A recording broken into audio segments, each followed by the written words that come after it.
Hey guys, welcome back. So I've now watched Dhurandhar 2 twice, and I'm telling you, this is not a one-time watch film. The first time, your brain is just trying to survive the chaos. The second time, everything starts making sense. You begin to notice patterns, hidden setups, character motivations, and especially how that final twist was always there, right in front of you. And today, I just want to sit and talk about this film with you, properly break it down, scene by scene, idea by idea, like we're just discussing it after coming out of the theater. The movie starts with Jaskirat's family introduction, and it's very subtle, but very important. It grounds the story emotionally. You see his family, his environment, and you understand that this is not just another action hero story. This is someone who has something to lose. Then suddenly, there's a time jump, and boom, you're thrown straight into this massive action sequence. Now here's something I felt personally. If the film had shown us why Jaskirat is on this revenge path before this sequence, the emotional impact would have been insane. Because when he's brutally killing people, you want to feel that anger with him. You want to feel like, yes, this is justified.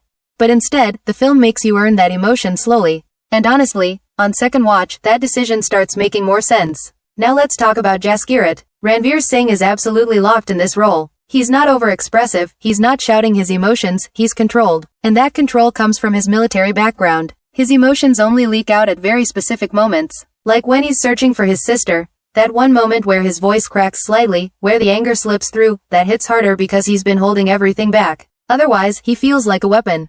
A man who has trained himself to suppress everything. And that opening action sequence with the music, I genuinely think it's one of those sequences you can watch multiple times and still feel the same adrenaline rush. Now let's get into the details, because this film is full of them. One of the smartest things I noticed is the parallel between the first and final fights. In the beginning, Jaskirat jumps off with a guy because he has no choice. It's messy, desperate. In the climax, he does the same thing with Major Iqbal. But this time, Iqbal is equally trained. So instead of overpowering him, both of them fall together. That's such a subtle way of showing that this is his toughest opponent yet. Then there's the reunion with his sister. That scene is honestly disturbing, not because of what is shown, but because of what is not shown. She gets scared just hearing his voice. That tells you everything. The trauma, the suffering, all of it is communicated without a single explicit scene. That's powerful storytelling. Now coming to Pinda. His character is actually one of the most tragic arcs in the film.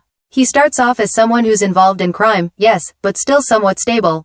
And there's this strong possibility that he only completely spiraled after Jaskirat left. When he says that line about the system failing him, it directly mirrors Jaskirat's own frustration. Two people, same system, same failure, different outcomes. And that's where the film starts getting deeper. Another interesting layer is how the film blends fiction with real-world elements. You see references to cross-border operations, Afghanistan, political movements, and even economic decisions being used as part of the narrative. It makes the story feel grounded, but also controversial at the same time. And that's one of the reasons the film has become such a huge talking point outside the theater as well. People are debating it, discussing it, and forming their own interpretations. At the same time, the film is doing massive numbers. It has crossed the 1,000 crore mark and become one of the biggest films in recent times, which just shows how strong the audience response has been.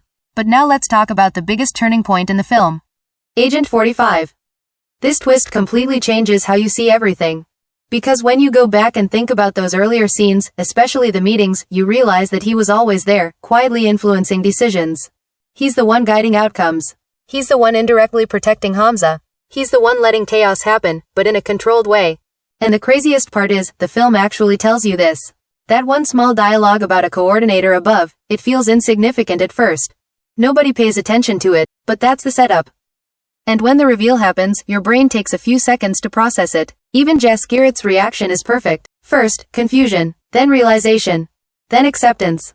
That transition, Ranveer Singh performs it so naturally that you actually feel that moment with him. Now moving into the climax, the Maridki sequence.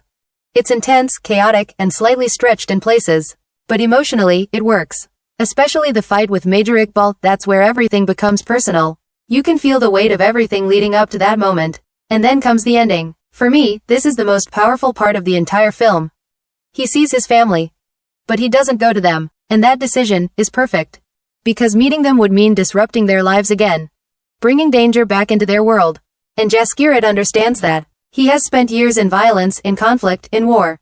He is not built for a peaceful life anymore. He doesn't belong there. He belongs in the battlefield. That final shot just reinforces that idea. He's still moving, still fighting, still part of that world. And honestly, that's what makes the ending so impactful. Now if we talk about the film overall, is it perfect? No. There are flaws. Some pacing issues, some montages feel rushed, and a few characters could have been explored better. but as an overall experience, it absolutely delivers. It's intense, layered, emotional, and most importantly, it has insane rewatch value. And that's rare. This is one of those films where every time you watch it, you'll notice something new.